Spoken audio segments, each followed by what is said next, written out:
Good evening, all the students. You are warm welcome on that Dask Libro. Question है निकल H2O6 दिया हुआ है और निकल साइनाइड 4 दिया हुआ है, का विलयन रंगीन है, इसका विलयन हरा है। तो ये कह रहा है कि समझाइए। तो देखो, समझाने के लिए अपन दो थ्योरीज का इस्तेमाल कर सकते हैं, एक तो CFT, एक दूसरा BVT। अब यहाँ दो चीज़ें समझने की ज़रूरत है। पहला कि ये अष्टफलकीय है और दूसरा ये चतुष्फलकीय है।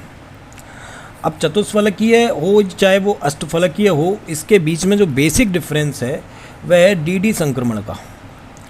अब DD संक्रमण क्या है कि जब भी हमारे D कक्षकों का विपाटन होगा, चाहे वो T2G नीचे आए चाहे वो EG ऊपर आए, ये दोनों ही हैं तो D कक्षक, तो यहाँ से इलेक्ट्रॉन का विपाटन जब यहाँ होगा तब जाकर के वह रंग देगा, पहली बात। दूसरी बात, वह अयुग्मित होना चाहिए। अब अयुग्मित होने के लिए यहाँ पर जो लिगेंड है, इस लिगेंड की प्रभावशीलता काम करती है। अगर यह लिगेंड प्रबल क्षेत्र का है तो निकिल के पास उपस्थित यहाँ D के सभी इलेक्ट्रॉन्स को वो पहले ही पेयर करा देगा, और जब पेयर करा देगा तो DD संक्रमण के चांसेस कम हो जाएंगे। जबकि साइनाइड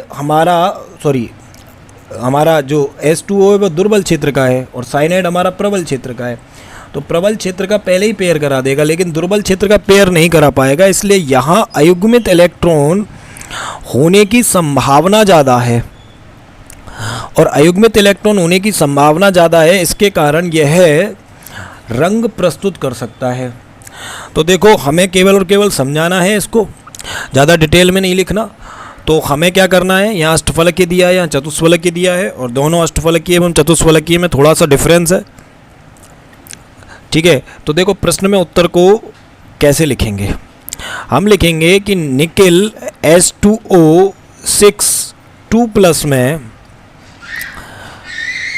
H2O एक दुर्बल क्षेत्र लिगेंड है,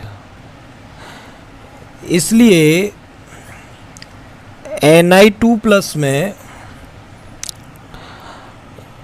अयुग्मित इलेक्ट्रॉन शेष बचते हैं।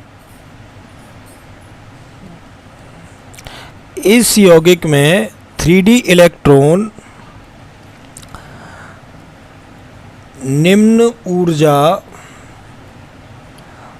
तल का निर्माण करते हैं, जो उत्तेजित होकर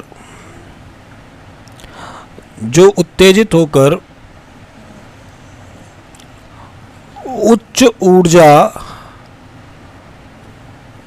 तल पर जा सकते हैं। अतः यहाँ DD संक्रमण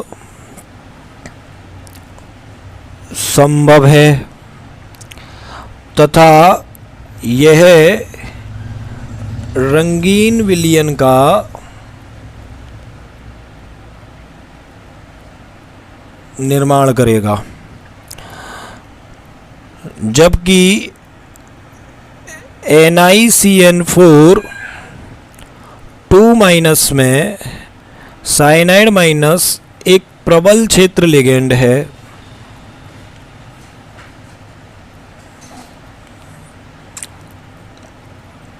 जिसके कारण यहाँ DD संक्रमण संभव नहीं है। अतः यह रंगहीन विलयन बनाएगा। सिंपल सा आंसर है। आपको केवल और केवल इसमें DD संक्रमण को देखना है कि कहाँ DD संक्रमण होने के चांसेस ज़्यादा है और कहाँ DD संक्रमण होने के चांसेस कम है।